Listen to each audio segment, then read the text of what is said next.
Well, if I knew, it wouldn't be a blind spot. Thinking people want to hear you talk about Bitcoin. Everyone wants to hear about Bitcoins. The blockchain is the future of global currency. But I guess you have other things on your mind right now. Oh, I feel like you knew everything. So, are you sure about this? Buying a house is a really big financial. Jeff thinks it's a great deal. Oh, he thinks it's a good idea. Do you not like that? No, it's not that I don't like him. It's just that he's kind of like a black hole sucking everything into his singularity of awfulness. Yeah, that is quite a force. Speaking of Jeff, hey, Lex, you ready to go house hunting? You're here. Well, it's really great to see that you can survive at the right summer. She was just helping me make sure my price range is right so that everything fits in my budget. Budget? What is that? Never even heard of such a word. Well, this is Libby once again being focused on prices and costs. You deserve to be in a house that you want. Make sure you get the money you need to make it work.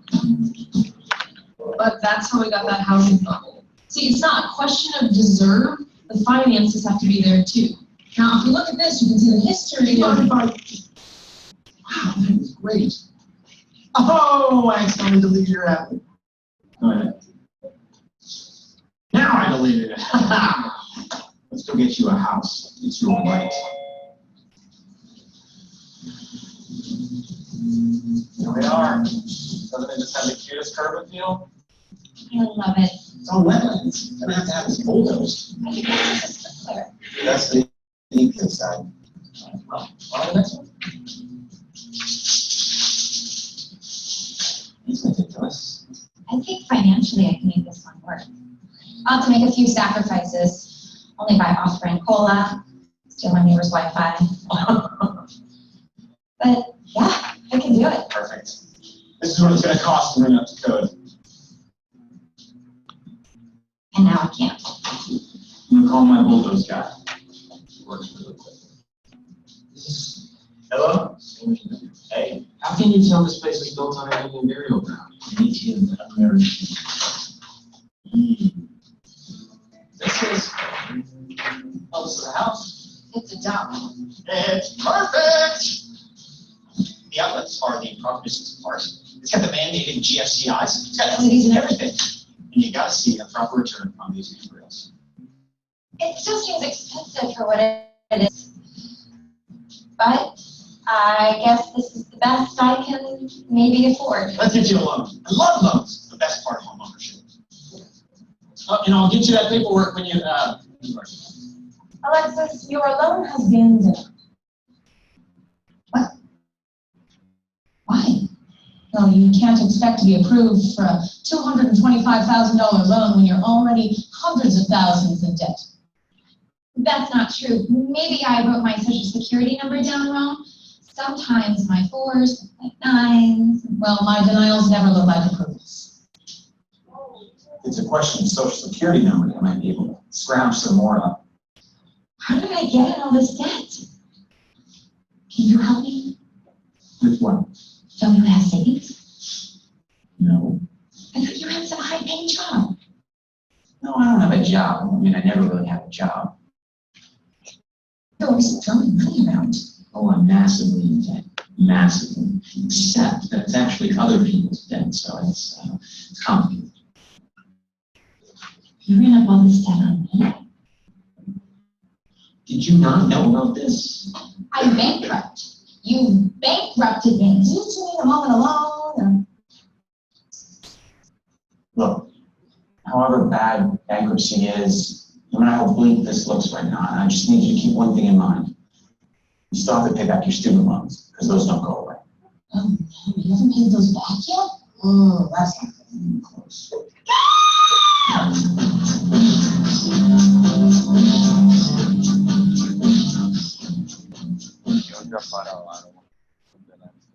Oh. All right. So the Love Gov saga continues. Any questions or comments on that?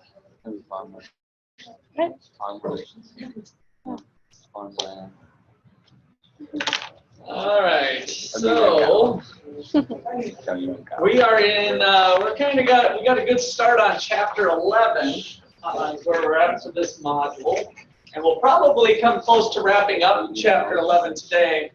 And then we'll see where we end up. And then we'll have Friday, we'll actually start into next modules and stuff. So, but I don't know, we'll see where we end up.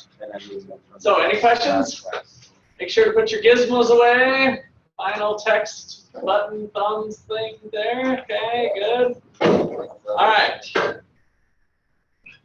So today I want to, well, let's see, I wanted to do a couple things. I did want to show you this in your book.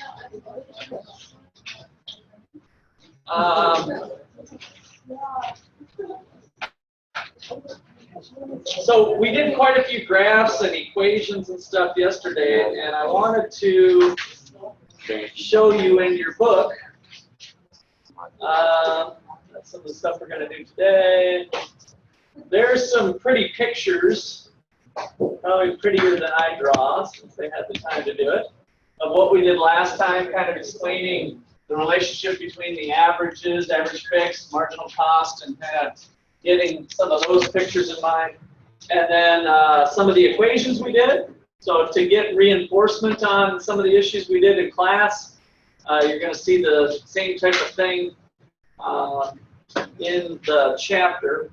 And then the last thing was something, again, we did all this in your lecture notes, but I just wanted to show you that pictures and same thing as in your book for reference, which should be quick links to that stuff too. When you're doing your homework assignments, if you click the little e-text, I was working with somebody yesterday.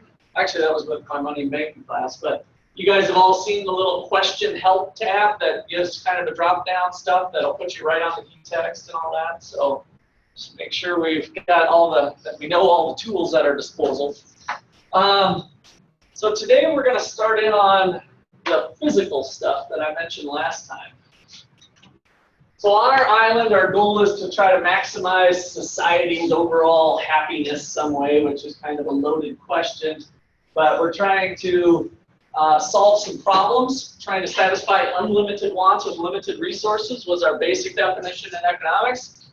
And today I want to think about the physical production process that goes on, how we convert these inputs into output. So that's where we're going to start off. We're really going to ignore cost for a moment, and we'll tie it back to it. So if we think with our equation goggles for a second about a production function. Production function. Q is equal to some function of the resources, land, labor, capital.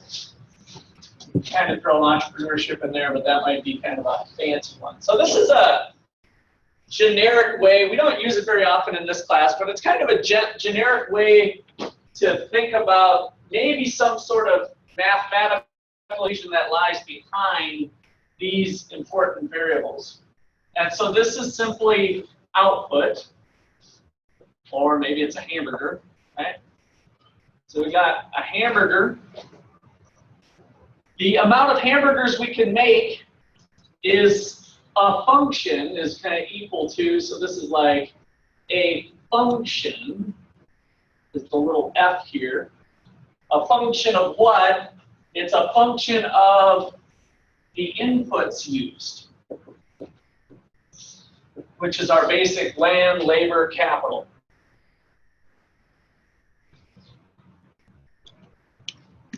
So this is kind of a math expression, just shows everything in general. This is kind of a generalized function that doesn't have campus in there. That does not have the guts of the equation. In other words, this could be 45 land squared plus 65 plus L plus 45 LK, whatever, right? So some of the guts, the specifics of the equation. We don't have that with this. All right. And so from a picture standpoint, I just like to think of it as we got land. I don't know how to draw land here. There's maybe some corn on the land. We got land, labor, and capital. Maybe some building with a little bit of exhaust here. We got land, labor, capital. All of that is used to get us our beer. Maybe that was barley, I guess. Right? And so some physical combination of things gets us our output. And I like to think of it as like an engineering blueprint. Engineers can tell us a lot of different ways that you can make this beer, right? You could use a lot of labor and a little bit of capital or whatever. So there's lots of engineering blueprints. And that's what I want you to think about the production function, is this is kind of an engineering concept. An engineering concept. All right, so if we were to graph that thing out, would that be if we had now a quantity up here and maybe labor down here? So again, most important thing when you're interpreting these graphs is to look at the axes. What are we measuring? So we got hamburgers and people, right, in a two-dimensional way. If we were to look at that, does this thing look like A, B, or C? And maybe don't write these on your paper. A, B, or C in general?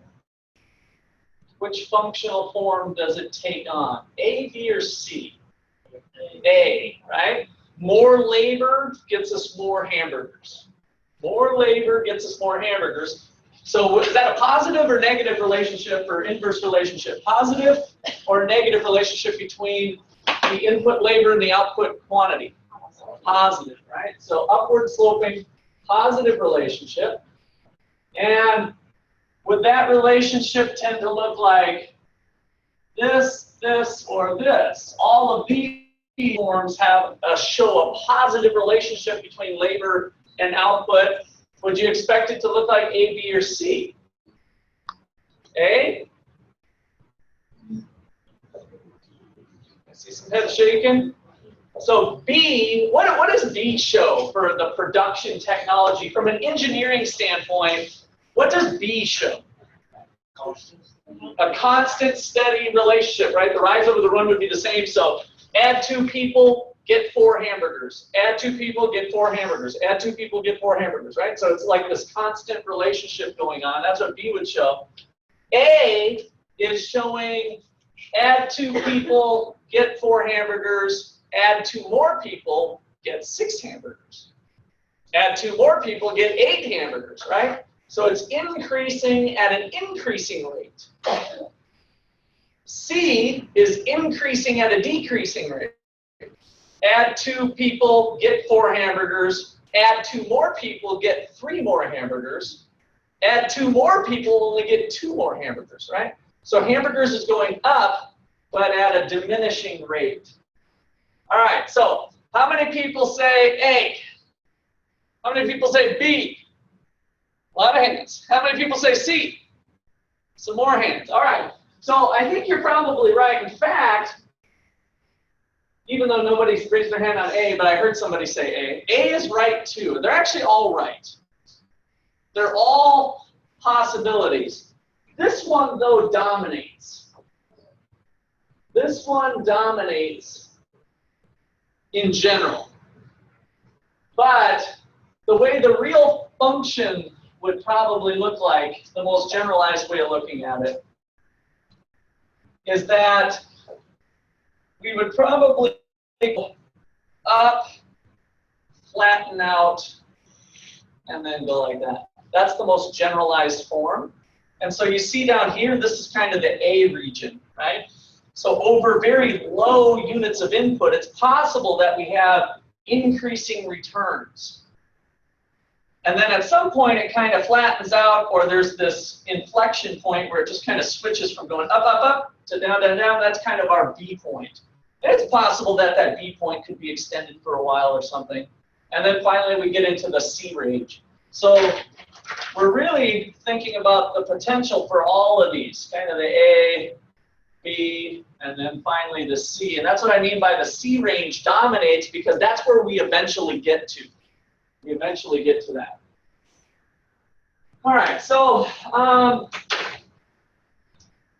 I used to work in a restaurant, and I think you people in macro class saw this example already, but I think it's worth going over again. How many people have worked in a restaurant? How many people have cooked in a restaurant? At the front lines. All right, so about 4 of us. All right, so that was my first job. I actually started washing dishes, and then that was when I was 15, and then about a couple months later, old Rawl, we had a bit of an alcohol problem, but he was an awesome guy. He was kind of the 3 fingers down. Saturday morning breakfast, he'd have a couple belts under his belt.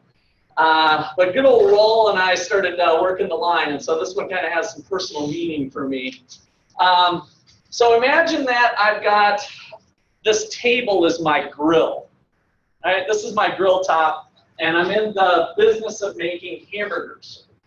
And so if I work the grill by myself, I can do 100 hamburgers on my shift, whatever that amount is. So I can do 100 hamburgers, and if I add a second person onto the production line, right? So I add another person.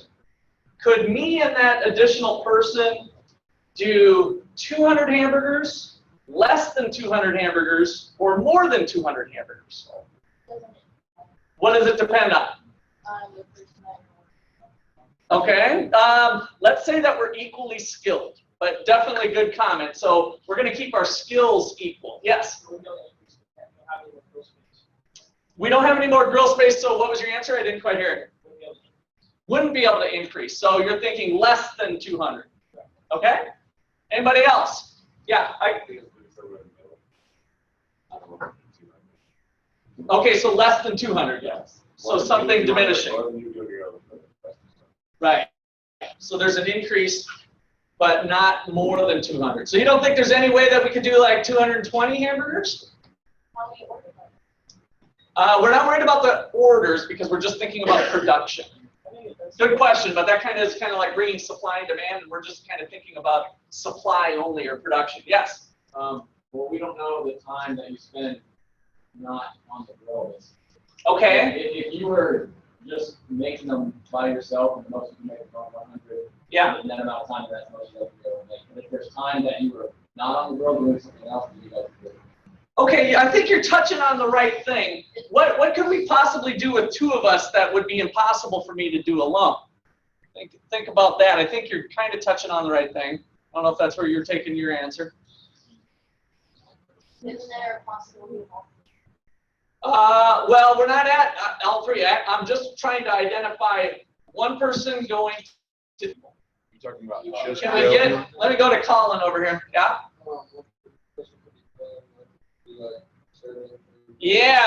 Yeah. And so if that's the case, is it at least possible theoretically that what I could do alone as 100, adding an equally skilled person, those are all good comments to bring in, but adding an equally skilled person, almost a clone of me, right? DNA is exactly the same. We have 2 Russes. Is it possible that 2 Russes could do more than 200?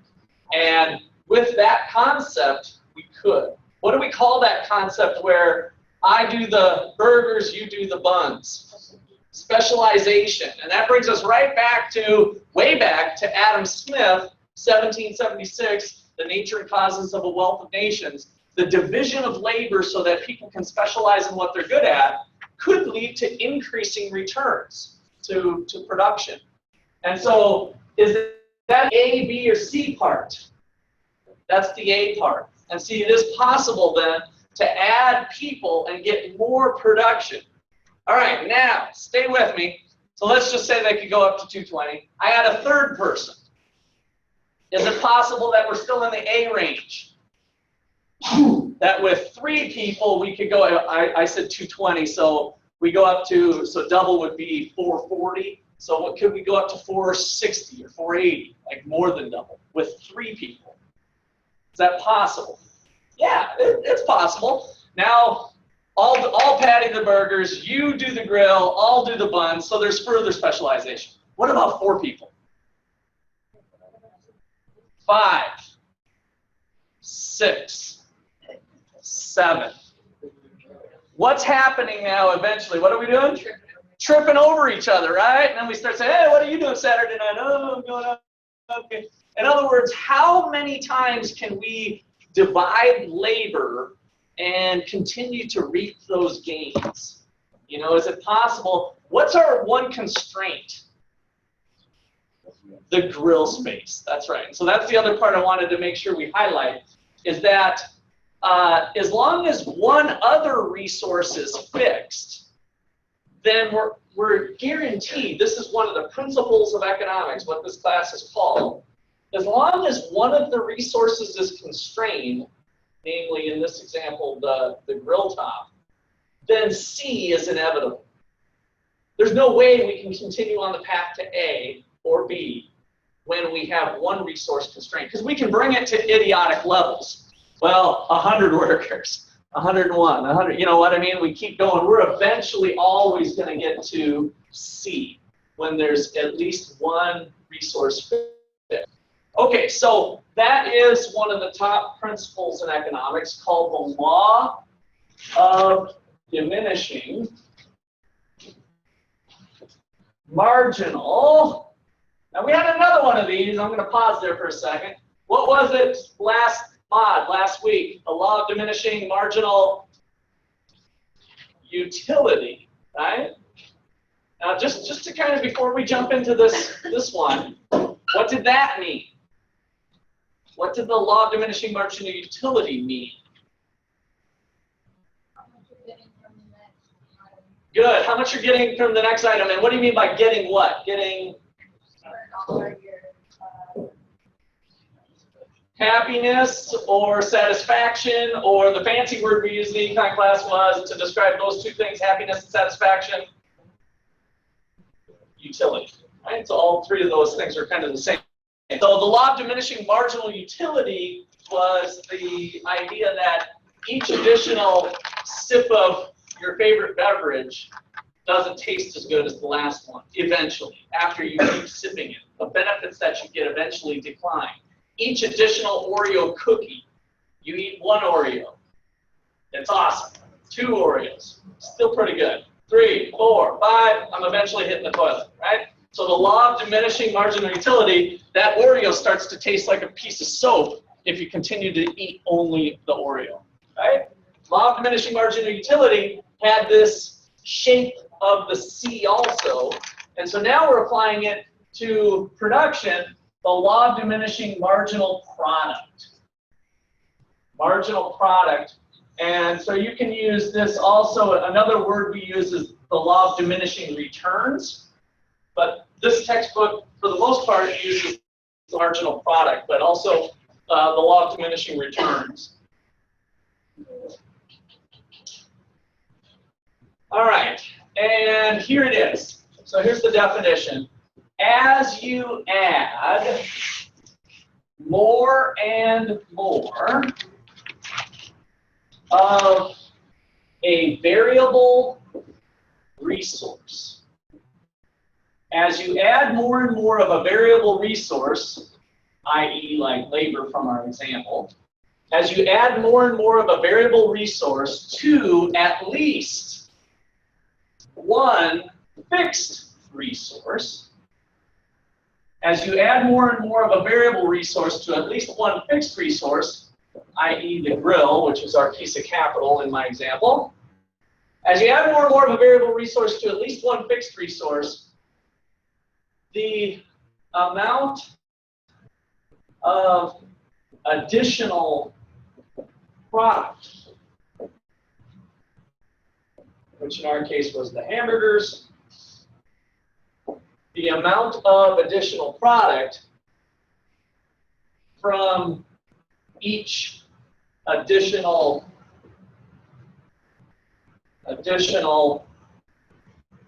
variable resource, that's our people, our labor, eventually declines. Eventually declines. As you add more and more of a variable resource to at least one fixed resource, the amount of additional product from each additional variable resource, like labor, eventually declines. The law of diminishing marginal product.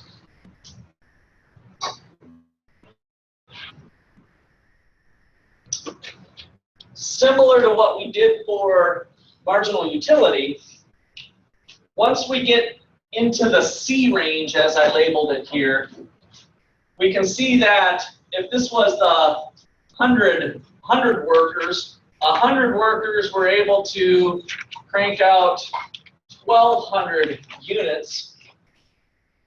100 workers were able to crank out 1,200 hamburgers. How much could 101 do? Well, 101 could maybe get us up to 1,400. And 102 could maybe get us up to 1,500 units. So the amount of stuff that we're making continues to climb. But if we now analyze the marginal product of the 101st person, that's this rectangle. The 101st person gained us 200 units of output, 200 hamburgers or whatever it is. 102 people also added to the mix, but they only got us 100 units. So these little boxes graphically are representing the marginal product of labor. How many additional units is each additional product going?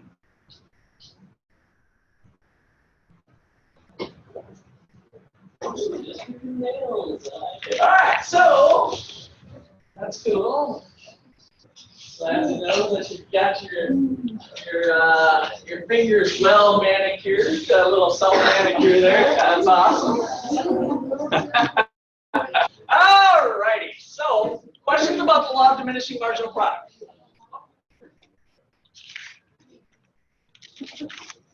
That's a first. I like that. I'm gonna have to remember that one. This could be some cuticle issues instead of messing around. All right. So let's get some schedule goggles on.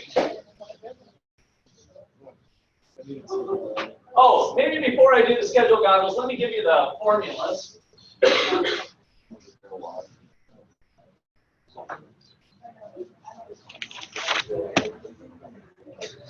All right, so yeah, I guess I'll just do it over here. So total product is TP or Q. Total product is the total amount of production. Total production quantity from a given amount of resources. The total production quantity from a given amount of resources. Marginal product,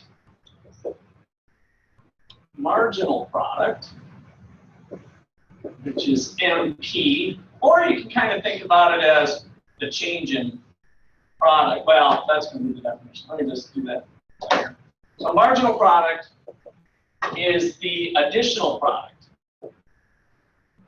We see the word marginal, we replace it with additional. The additional product from an additional unit of a resource.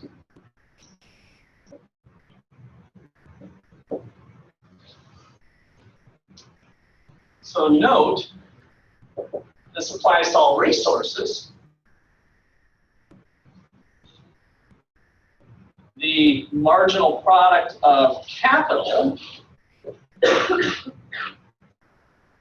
is additional Q from more K, ceteris paribus.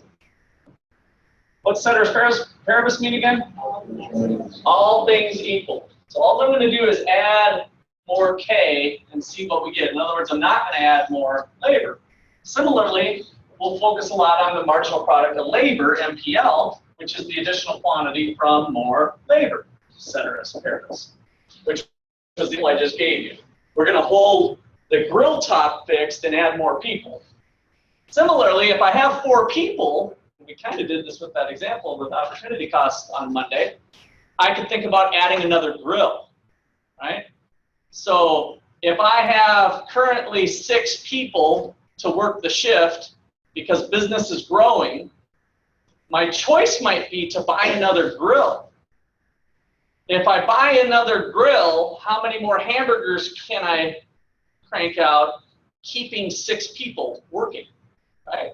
So we've kind of changed it there as we start to look at the incremental amount of quantity from more capital, holding things constant, or the incremental amount of product from more labor, holding all things constant.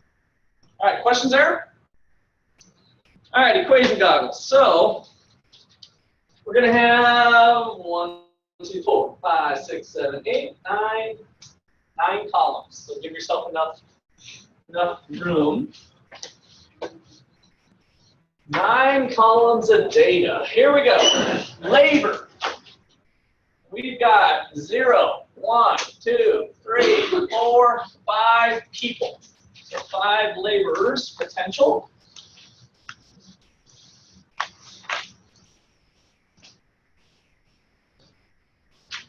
And we've got our quantity of hamburgers, which is our total product. 0 people, 0 hamburgers. 1 person, 100 units. 2 people, 220.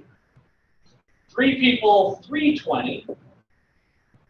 4 people, 400. And 5 people, 460.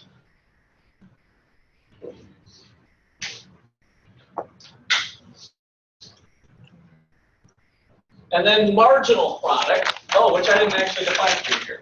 Marginal product of labor is equal to the change in quantity divided by the change in labor. Remember, this could be total product too, the change in total product.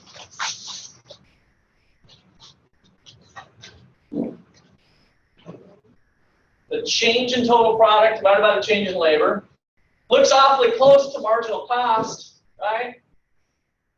Change in total cost divided by the change in quantity was marginal cost. Marginal revenue, change in total revenue divided by the change in quantity. So we've got lots of overlap. Marginal utility, change in total utility from a change in the number of Oreos, right? So all of these concepts are just reinforcing themselves. It's really the same stuff applied in different ways with this marginal way of thinking, which is really the economic way of thinking. All right, so the marginal product of labor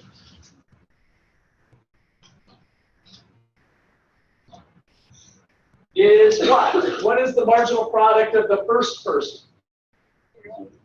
0? 100 for the first person. The 0th person is just really undefined, so there's nothing there. But the first person gives us 100 hamburgers. The marginal product of the second person, 120.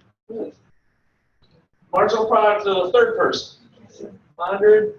So what we're doing each time, if you haven't quite picked it up, is we're going incrementally from this number to this number, this number to this number for the third the fourth, the fifth. I'm not going to write it because you don't see that on your homework problems. But again, when you've got the M word similar to graphically, your little suffix goggles can go on, and all of a sudden you visualize.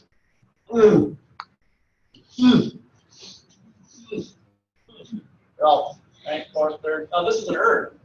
I did something wrong there. This is the. All right, so you got it. So 80 and 60. All right. Are these numbers following the law of diminishing marginal product? No. Maybe. After the second. After the second, right? So, and remember, you might even underline this. The law of diminishing marginal product says that they'll eventually decline. Eventually decline. In other words, it's leaving a little loophole that this could happen. So it's not like this isn't obeying the law of diminishing marginal product. It's just that if this happened all the way through, then it's not following the law of diminishing marginal product. But as long as the numbers eventually fall, then we've got that definition covered, the law of diminishing marginal product. All right, so what about the average product? The average product of labor. How would we calculate the average product? So if I'm currently at this level right here with four workers, how many hamburgers am I making? 400. What's the average product per worker? 100, right? So the average product of labor is simply the quantity divided by the amount of labor. Marginal product is got that little triangle in front of it. Huge distinction. So, what's the average product of labor for having one person? Average product is one person, 100. How about 2? 110. 3. 3 gets into a little decimal action here. 106.67. 4, we already said, was 100. 400 divided by 4. And then finally, 460 is 92. Here's where the economic way of thinking really start to pay some dividends for you when you start your first job. I can almost guarantee when you guys go to work for whatever business you go to work for, if you choose to go to work, which I think most of you will, somebody running the restaurant is going to say, you know what, let's, we really need to get some more hamburgers going because business is going good. And so if we hire somebody, oh, let me go back. Oh yeah, okay, so 4 people on average 100. Let's just hire one more person so that we can get an extra 100 hamburgers tonight. Right? They're going to look at the average productivity almost every time. If you just went and ignored your econ classes, this is often a mistake in the real world, is people tend to look at the averages. Now, when they actually go and hire somebody to meet an important deadline to get 100 more hamburgers out the door for some big delivery that's coming up, they're going to be disappointed because how many are they going to get? How many are they going to get when they hire the 5th person to crank out production? 60. Oh, crap, what happened? We were supposed to get 100. You guys must be lazy, not doing your job, whatever. But it's failing to acknowledge this concept of looking at the margin rather than the averages. People tend to think, oh, we can get 100 out of somebody. Let's hire another person. They hire another person, and they only get 60. And average production falls to 92. Right? Common mistake. That's why we got to be thinking at the margin. Questions or comments there? All right, so we've seen some graphing goggles, equation goggles, schedule goggles. What I want to do next is tie this back to cost. So again, This is an engineering relationship so far. All I've done is talked about engineering in a sense. Bring in units of resources and crank out some hamburgers. It's kind of a whatever technology is available at our time. All right, so let's suppose that we can hire as many people as we want with a 10-hour shift. So $10 an hour, 10-hour shift. We're going to look at the total cost. Let's see. Yeah, we'll keep this. The total cost of labor. So we've got a 10-hour shift, $10 an hour, right? So if that's the parameters we're operating under, then one person's going to cost me how much? To put in a 10-hour shift at $10 an hour? $100. So now we're getting some dollars, right? So one person's going to run me $100. What's two people going to run me? 200. What about three people? 300. So this is just going up in a linear fashion, kind of a rise over run. Each additional person costs me $100 to put an extra person on that shift. $10 an hour. All right. Suppose we've got some total fixed costs. Total fixed cost of $100. Now, what was the deal with fixed costs from last time? What made them fixed? Doesn't change regardless of production or quantity. So add a quantity of 0, how much fixed costs if our total fixed costs are 100? 100, you still got them. You still got to eat them. So you're going to have to pay those no matter what. What about if we produce 100 hamburgers? Fixed costs are, how much are total fixed costs when we ramp up to 100 hamburgers? 100. What about 220 hamburgers? 100, 100, 100. They're fixed costs. No matter what I produce, those costs don't change.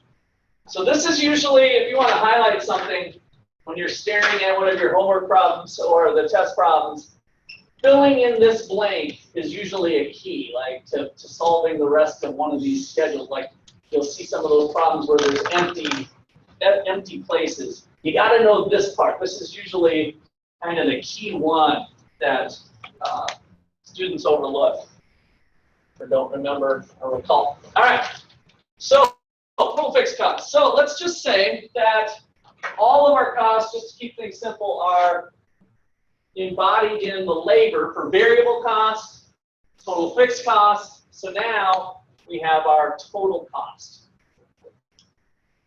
Our total cost is then just adding them together, variable cost plus fixed cost. So 0 plus, and we could put a 0 in here, by the way. Zero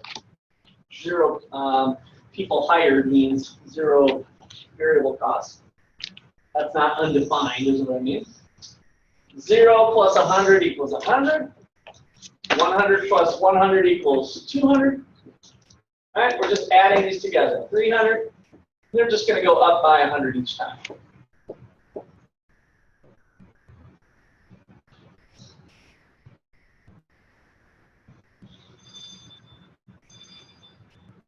That's the elevator, right? We've had a lot of bell and whistle. We had a fire alarm. Okay.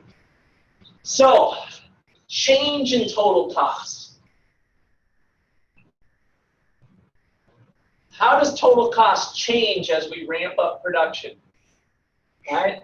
So, as we increase here, our total cost is going up by 100.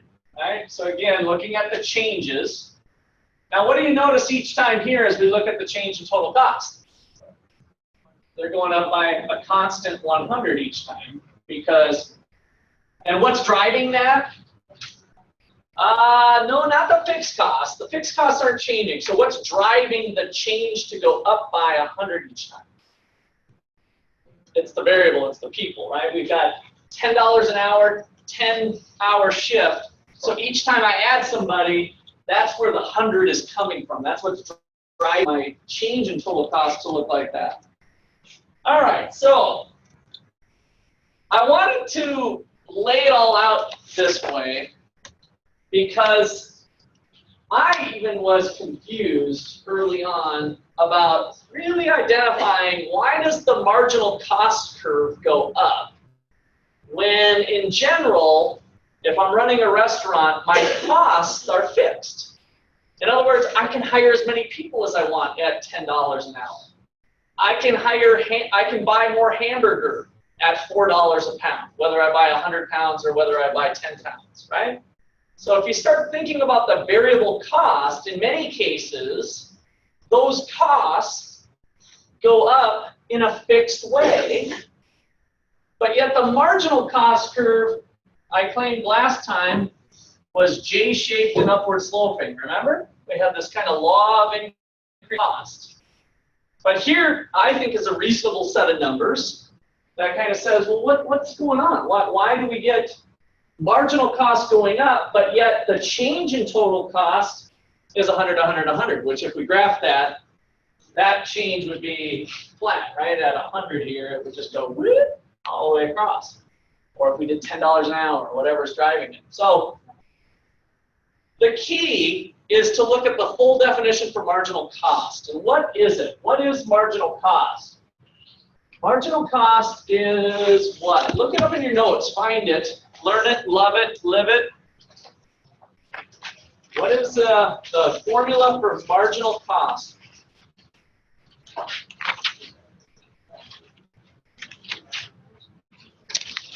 And if you just know it, you can tell me what it is.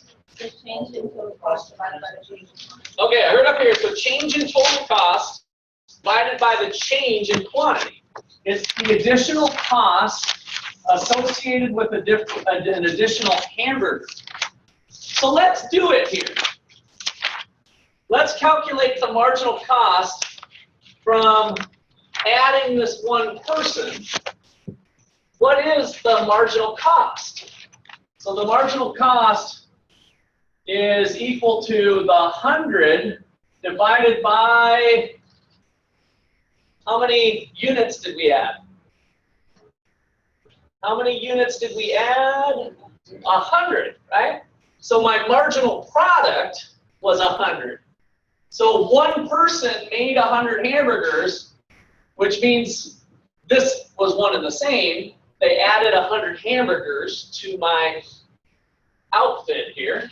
So 100 divided by 100 gives me a marginal cost of $1 for each hamburger.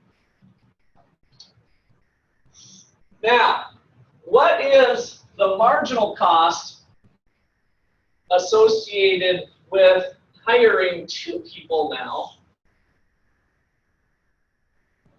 I've got the change in total cost, which is this column I did here. Costs go up by 100.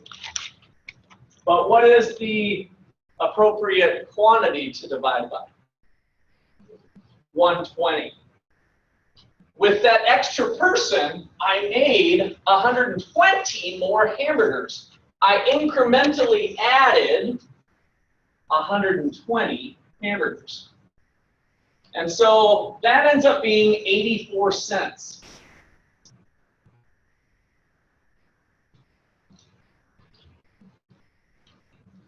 When I get 3 people, this level of production, what is my marginal cost?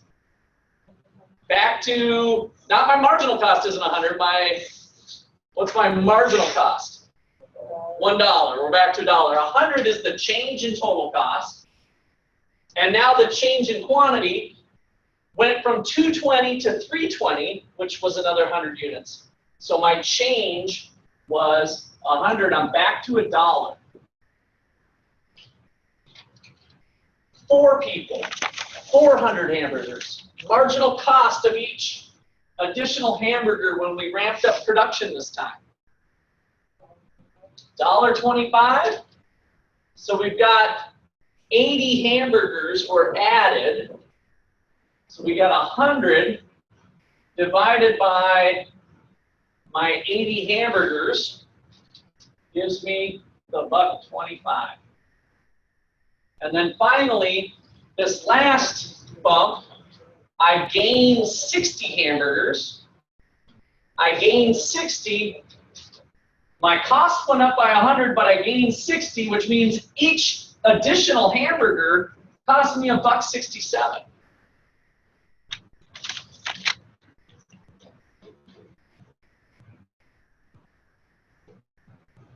All right, so by digging a little bit deeper into the problem, we get back to what we said was our marginal cost curve, right? It looks more like this J-shaped. In fact, if we can kind of roughly graph this out, that last column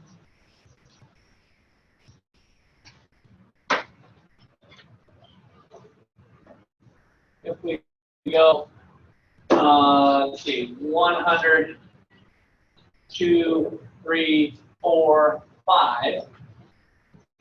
So I'm measuring hamburgers now down here, which is the appropriate thing to look at when we're measuring marginal cost. Dollars on the horizontal axis. For marginal cost purposes, the cost of 100 hamburgers was $1.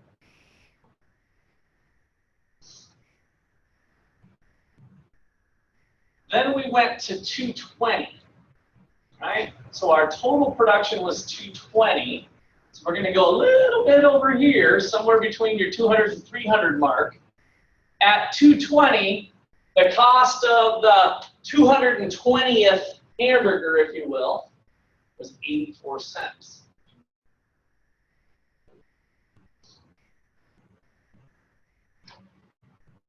So there's 1 point there, 1 point there. Our next level of production brought us up to 320, so you can kind of eyeball 320 on your graph. And the cost of the 320th is back to $1. Our next level of production was at 400, but each one of those cost us $1.25. And then finally, at 460 units, we got $1.67. And now it really starts to jump out at us, this J-shaped concept of why that could be, if we kind of just draw a line through there, why that really starts to accelerate up, right? The law of diminishing marginal product is driving that result, the law of increasing costs.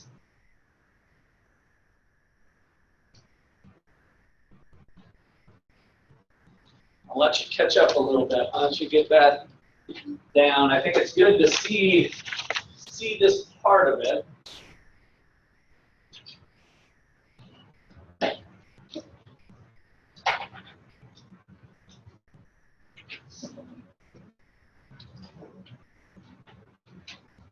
So this is a great multiple choice type of question. Key point. What causes marginal cost to increase? Question mark.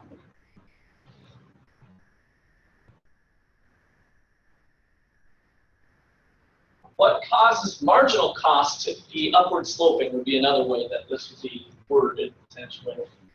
Upward sloping.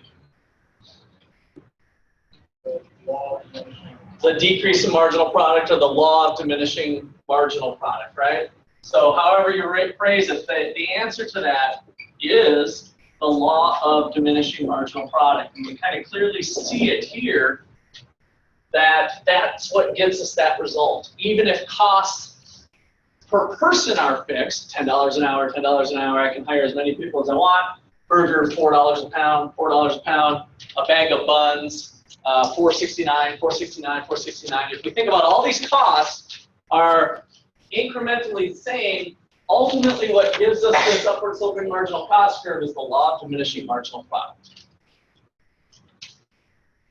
All right. Any other questions one. All right, before I go a little further, I wanted to bring up something today that I forgot about.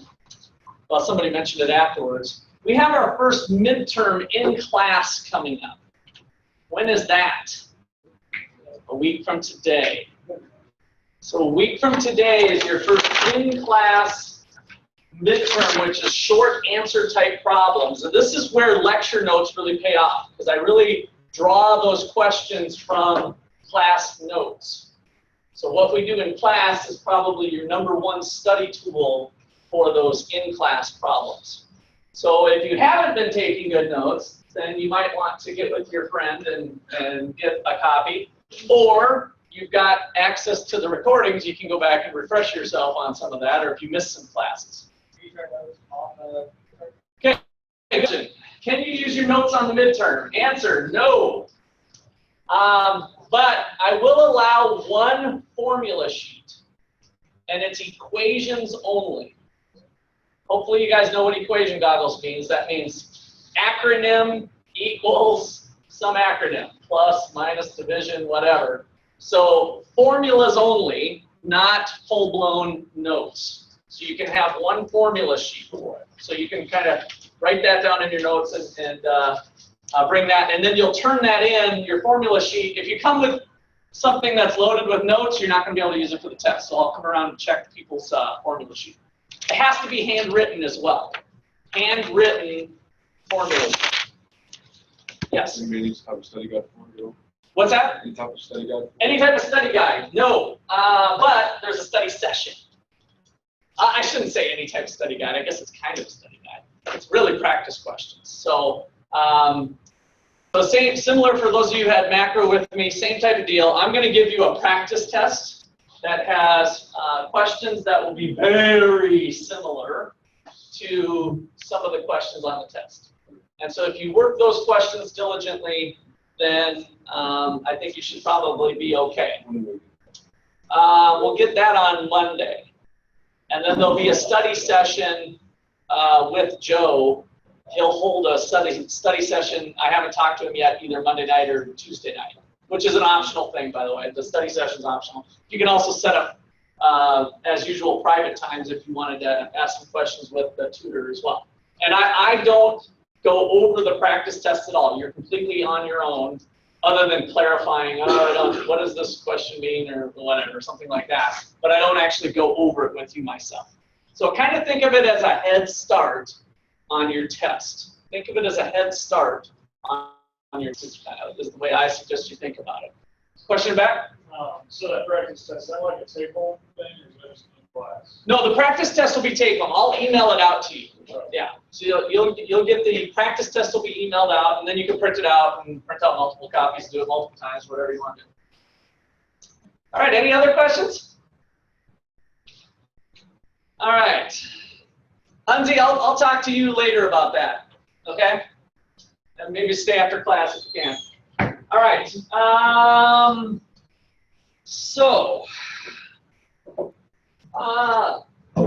The next thing I want to look at is the short run versus the long run. The short run versus the long run. Let's see, I think I can probably erase that, but let me do it this way. The grill top example is a short run concept because I was not allowing the grill to change. And so by definition, that's what we call the short run in econ class. So short run, SR, versus long run, which is LR. Short run versus long run. So, key point, keynote, I guess, to start us off, has nothing to do with a length of time per se. Has nothing to do with a specific length of time, i.e. 1 year, for instance. So if it's 1 year, 1 year's the break point. If it's less than a year, it's short run, and longer than a year, it's one run. That's not correct. That's not right. So it has nothing to do with that type of thing. So the short run is a period of time, but how it's defined is where it's different. A period of time such that at least one resource, or we call those factors of production. You'll see that in this chapter quite a bit. So one factor or one resource, a period of time such that at least one resource is fixed.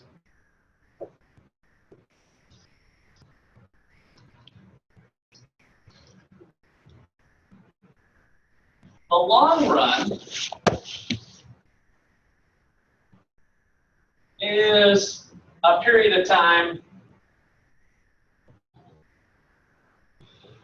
such that all resources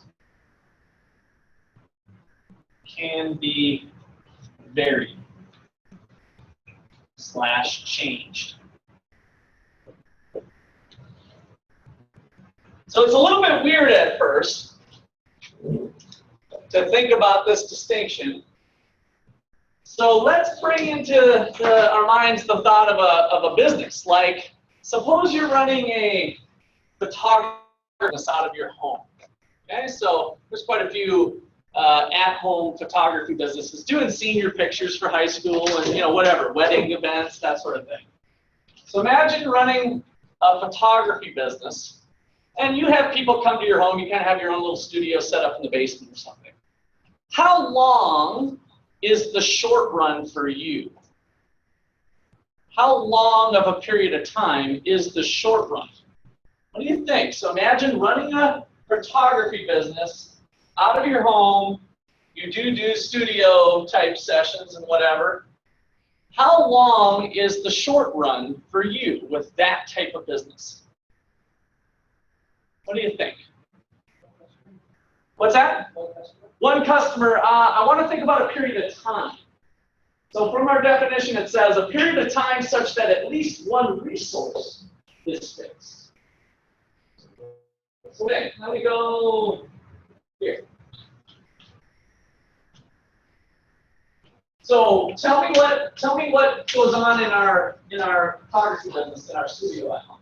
What sort of things do you see when you walk into this person's house? What's that? A backdrop deal, right? Backdrop deal. What else does this person have? Cameras. What else? Lights. Got some of those fancy lights, right? Maybe the little umbrella with the little sparkly gray shiny thing, right? So we got that umbrella. We got some backdrops. We got some cameras. We got a computer, right? Anything else you can think of? How long does it take to replace any one of those things? You need a new backdrop. You need a new light. You need a new camera. How long do you think it takes to replace one of those things? Maybe a week or two, yeah? Yeah, that'd be the type of business that they're doing, yes.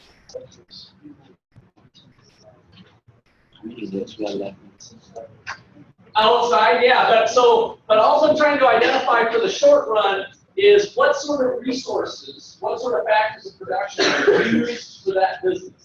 What does that person need to run their business? Right? How long do you think it'll take? How long do you think it'll take? To vary. So tell me what you see in this. What do you think is the longest thing it would take to replace? So we got the backdrop, we got the camera, we got the computer. We're running our business. What of that? We got the fancy umbrella with the sparkles behind it. What else? What do you think would take the longest to replace out of running our photography business down in our basement? The camera, why? I don't know, it lasts a long time.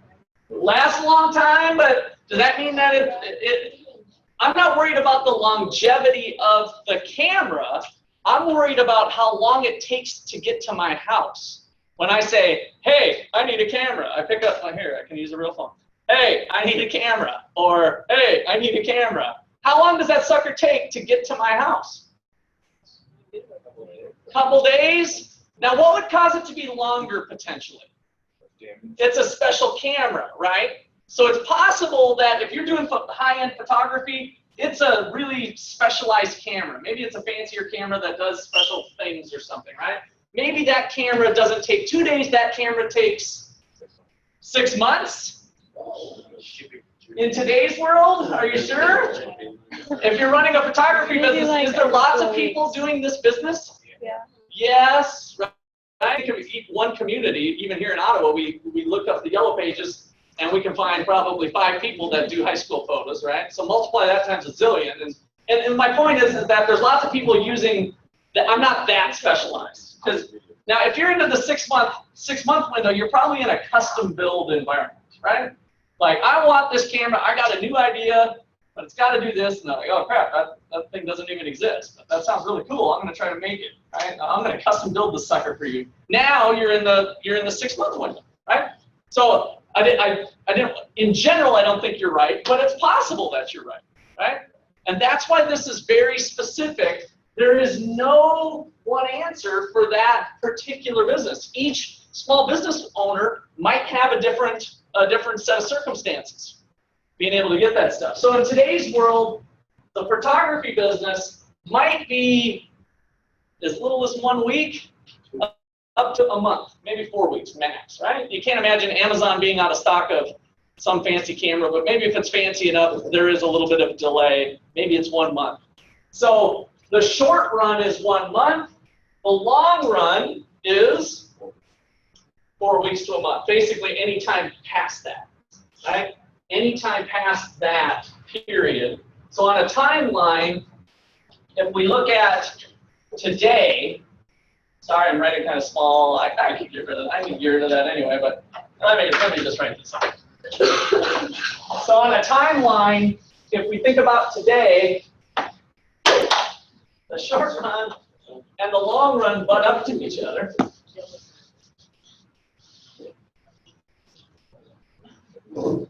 Here's a little lesson on marginal productivity. The product getting the board erased. 1 eraser versus 2 erasers. Can I do it twice as fast? Less is twice as fast. Now in this case, the product is better when it gets done faster. So this is a little bit weird, right? What do you think? Is it, so if I do this, or if I do this,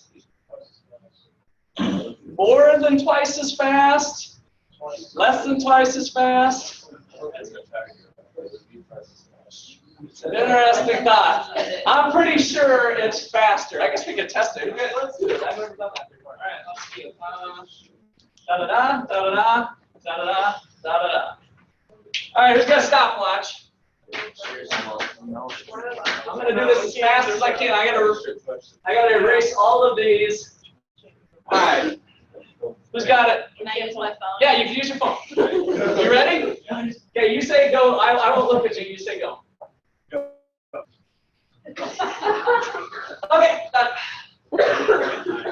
2.93. All right, here we go. Now, I got to try to put the squiggles in about the same spot. All right.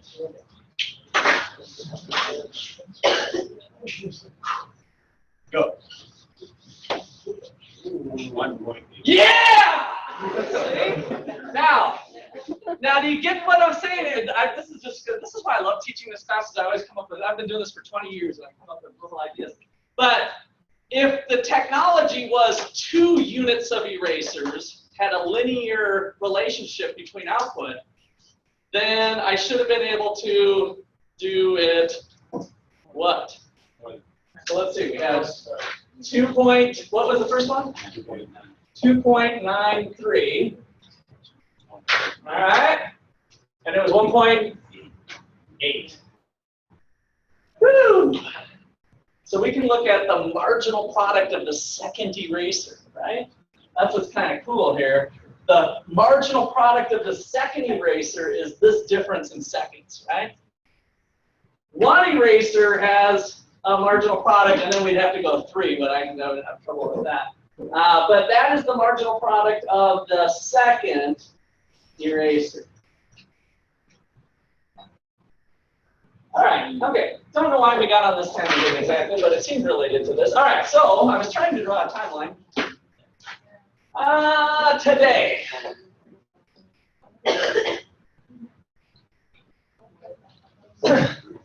So today versus the length of time that it takes at least one resource is fixed gives you the short run.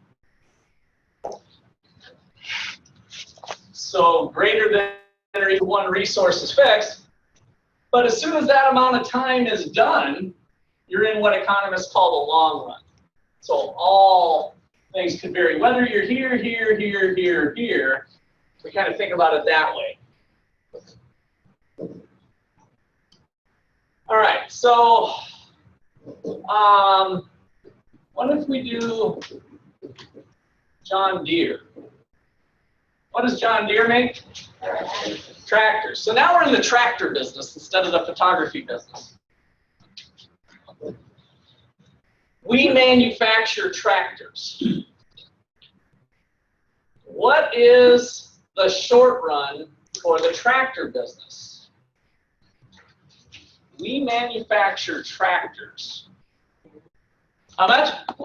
Couple of years? That sounds pretty reasonable. Why? What's driving the 2-year mark?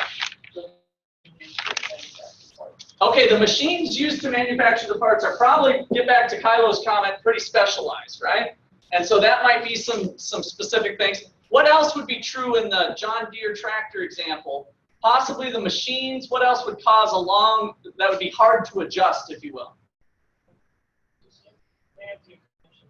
Permission from the city. Yeah, I'm glad you brought that up. You got some experience with that, because that's a pain in the rear end. So if all of a sudden John Deere says, let's open up a plant in Ottawa, Kansas.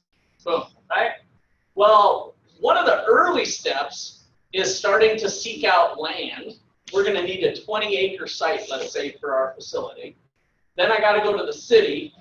Possibly the zoning of the 20 acres that I can secure isn't there, and they don't allow tractor manufacturing going on in that part. So I have to go through them, get the zoning, get the permits, have an architect design the building that we're going to send, order the parts, hire the labor, all of that stuff.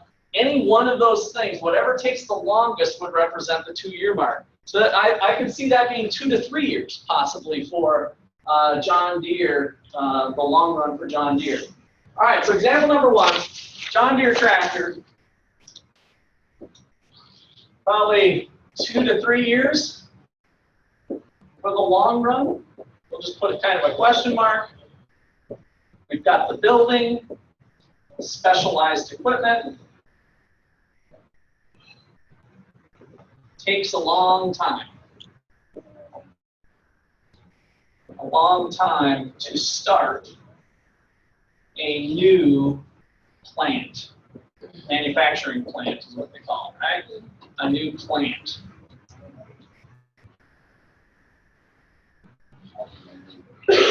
Example number 2, our photography business. Out of our basement. Photography business out of our basement.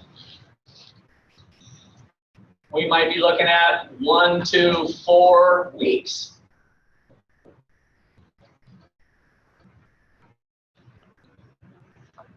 We've got the backdrop, the fancy umbrella, lights, camera, action. I have to say action. Lights, camera, action, right? The amount of time it takes to vary any resource might be fairly quick. Are you talking about the short run or are you talking about the long run? Well, the short run's a period of time, and I'm talking about defining the break point, basically. But you're right, it's kind of defining the short run. To that 2-year mark, you're in the short run. That's why I wanted to do the timeline.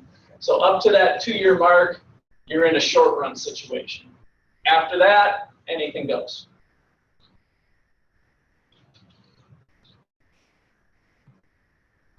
All right, any other questions?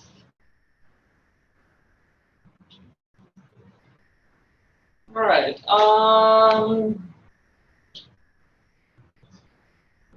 so what does that mean for our cost curves?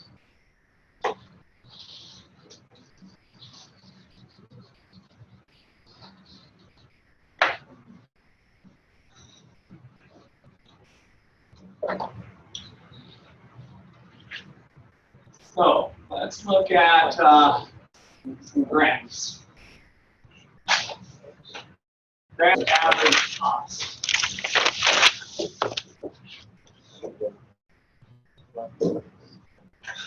So draw a big graph for yourself. Give yourself enough room.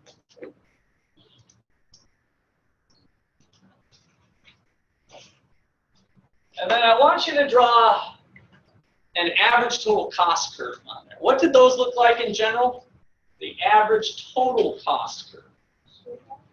Straight line, that was the fixed cost, total fixed cost. It was a bowl, right? Remember it was a bowl? So kind of draw a bowl on here, pretty much wherever you'd like. Helps to stay a little to the left, but it ultimately won't matter. Put that big fat dot there. What did that big fat dot represent? The minimum, so that's where average total cost was minimized. And this exercise, let's think about that quantity that we're producing. So at a quantity of, 1,000 units, we're running some sort of manufacturing company. Give me some sort of good that's manufactured. Think of what the first thing that comes to mind other than tractors? School buses. And I heard what? Cell phones? I heard cell phones first. Let's go cell phones today. So the quantity of cell phones. So we're a cell phone manufacturer. And if we are able to make 1,000 units, we can run a cell phone average cost of, let's go $300.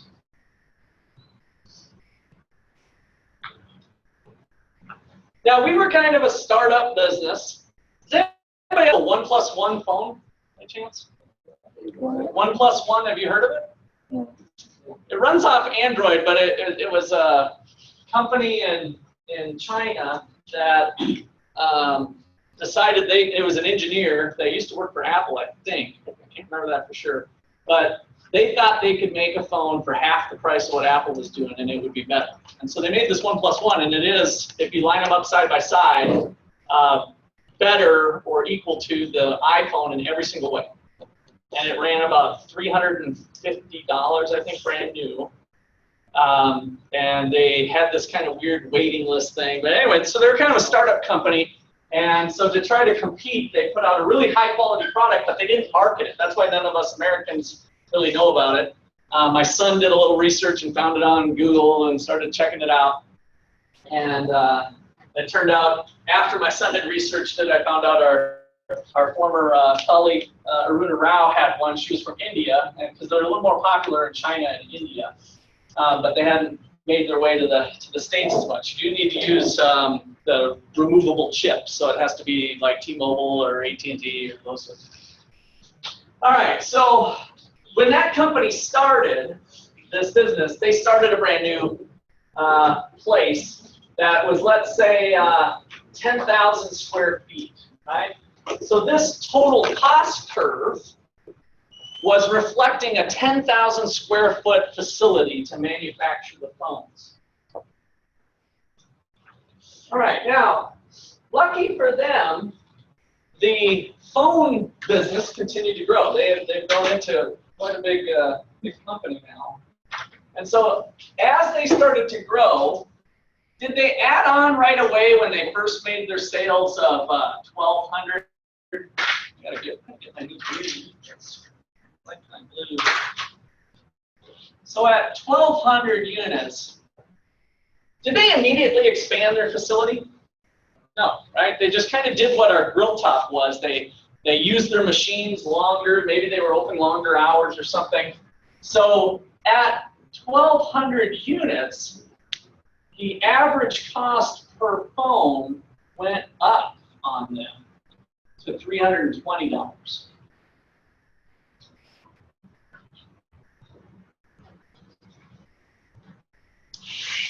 Then their business grew again, and sales are starting to go up.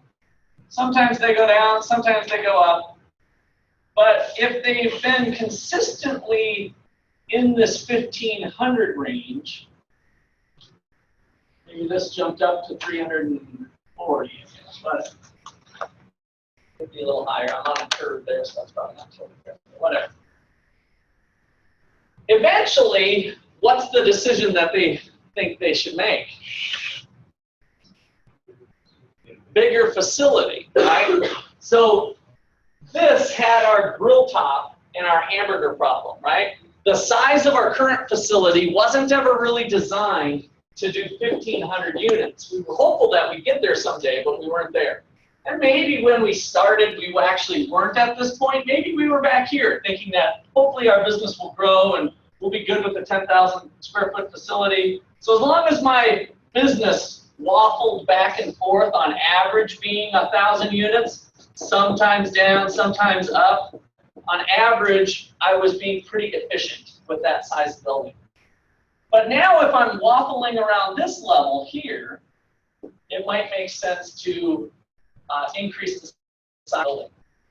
And so likely what happens that they can be more efficient is that they might encounter a new cost curve that looks like this. It doesn't matter where you put it, but just kind of bottom one out. Maybe this is with a 20,000 square foot facility.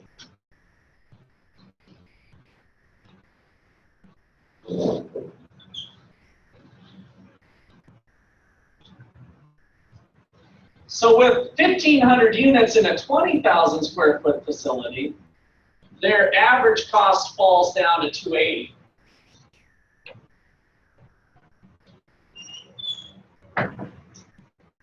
Now, is it good to be in the big facility if business falls back down to 800?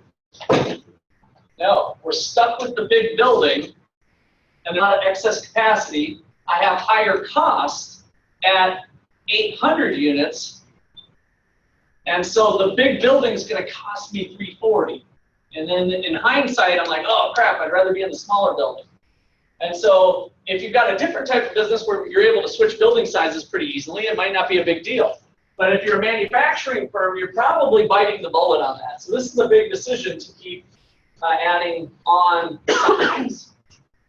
All right, and so business continues to grow, and we get to an even bigger facility, perhaps. Let's go like this. Average total cost of a 30,000 square foot facility. And once again, if I'm in kind of this middle ground, I would have been better off the other facility. So don't pay too much attention to where you put your goals. It kind of tells the same story as long as you got some lines going up. So the key point here is that at this level of production, roughly, if you guys do something like this, you know, this is better, cheaper with small facility, small plant, manufacturing plant. But the bigger we get, the lower our costs are on average when we're at bigger production levels. So now we're cheaper with big plant.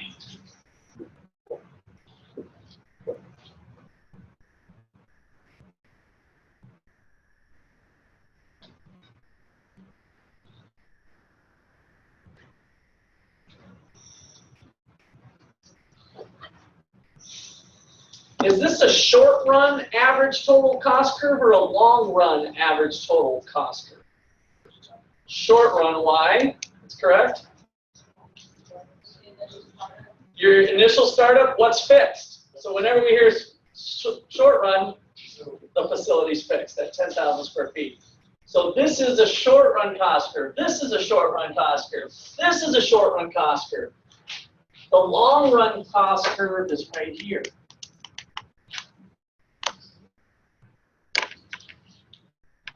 Right? In the long run, I can be in any size building I want to be in. So the long run curve is the squiggle. The long run average total cost curve equals my squiggle. You guys want to put the squiggle on there.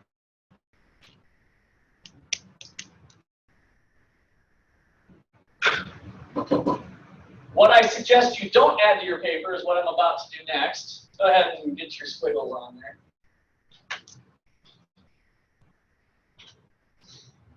Since we can be in any size company, the real theoretical possibilities are a whole bunch of that, right? And so my squiggle ends up being kind of a smooth curve, not a squiggle at all. And so the long run average cost curve is downward sloping. We expect it to be over some levels, usually. So this is kind of a general long run average total cost curve. Do you think we can keep expanding forever and have that happen? Can we get bigger and bigger and bigger and bigger and bigger, and that sucker just keeps going down and down and down? No. Usually not. What sort of constraints do big businesses run into? When they were a small mom and pop operation, they were here, they got a little bigger, they got a little bigger. But what sort of real world constraints do big business run into? Quality control, good. Demand, I'm not so much worried about the demand, I'm thinking more about the production. So the actual production that goes up. What else? Employees, right? The whole management structure. When I was a mom and pop business and I had 10 employees, I was there working alongside them and say, hey, get to work, you do this. This is the way I do things. This is how I maintain quality control, right? Do it this way, do it this way. But as you get 20 employees, 40 employees, 100 employees, can that one person that had the vision for this product stay on top of every single employee? No. The ones who do fail quickly, that micromanaging concept. So eventually you have to come up with systems that hopefully help your employees maintain quality, but in different ways than keeping eyes on them all the time. And so the long run average cost curve, we don't really expect it to look like that continuously. It also has a potential U shape to it. So note, we don't expect long run average cost to continuously fall due to management constraints, among other things.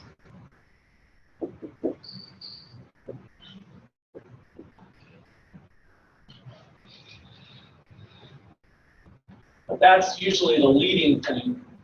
And so we have this long run, maybe it even flattens out for a while or something, and then it goes up. The long run average cost curve has this bowl shape to it as well.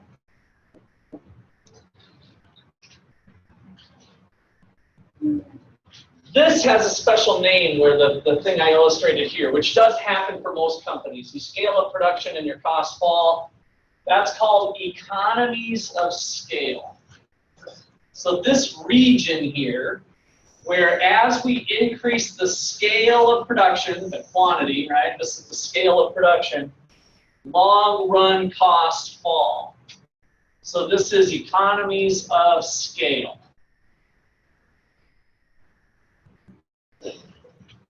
So economies of scale means an increase in quantity leads to a decrease in long run average costs.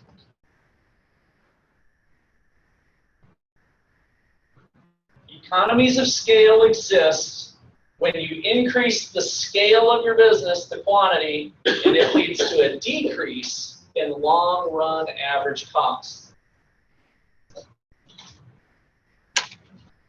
When we start to get these things turning up, I kind of left a little bit of a flat spot here. If you didn't, it's no big deal, but this is simply diseconomies of scale. Diseconomies of scale. You can eventually get to a point where your average costs start to go up. You're too big. You're kind of too big for your britches. Things aren't able to be maintained at the lower costs. But in many cases, firms tend to stabilize, and so this flat spot is probably similar to some of those corporations that can replicate themselves in other places, right? So once you get systems in place and quality control, and so your Buffalo Wild Wings or something, and they have their problems too, so I'm not trying to say that that's always the case. But a lot of times that's what these franchises try to do, is that, hey, you can plonk one of these facilities anywhere. And we maintain the cost, since we have all the people buying the chicken for Chick-fil-A, we have been able to negotiate with our chicken suppliers really good rates, right? Because if you're only buying 800 units of chicken for the Chick-fil-A's, then they're going to charge you one price. But now we can go to Sam's Club, right, and buy a lot more chicken, and they're able to be more aggressive because the supplier has economies of scale. That single supply chicken has economies of scale. So in some respects, Chick-fil-A being able to be all over the nation, part of the gains that they might have is due to being able to buy product cheaper, playing off of the economies of scale that the chicken supplier has. So their economies of scale is in some cases derived from somebody else's economies of scale. This is a real important concept of why we see big business, because this goes on in a number of cases. We have these economies of scale present. Okay, questions or comments on that? So in a diseconomies of scale, it would increase in quantity, eventually lead to an increase in So with diseconomies of scale, and this is just by definition, an increase in quantity leads to an increase in average cost. And that's the turning up here, right? As I keep increasing quantity, now all of a sudden my average cost, remember how we read these graphs? I know some of you are still struggling with that. If I want to know the long-run average cost associated with producing 100 units, I go up to the average cost curve, hang a left, that number is it, right? If I want to know the average cost here, I go up to the cost curve, hang a left, read off that number. Over here, the average cost of producing this many units is higher than what it was for this amount of units, right? But it still might be lower for these, so that's that U shape to it, okay? All right, last thing we'll wrap up with here, because this ties nicely into this. There's a slightly different concept called returns to scale. Returns to scale, I like to say, is the kissing cousin to economies of scale. Economies of scale deals with money, right? My costs are going down. Returns to scale goes back to our engineering concept that we started off with today. And so returns to scale says if we double all input or inputs, the factors that double all their resources, if we double everything, what happens to the amount of output? So returns to scale is an engineering thing. If I double all inputs and I get double output, we call that constant returns to scale. Constant RTS, constant returns to scale. Now, is this a long concept or a short run concept? Short? I'm doubling all my inputs. What's our definition of short run? at least one's fixed. So this is a long run concept. So notice this makes it a long run concept because we're doubling everything. If we can double everything, we're in the long run. If I double my inputs and it leads to less than double output, I double everything and I don't double my output, I've got decreasing returns to scale. And then finally, it's possible to double all outputs.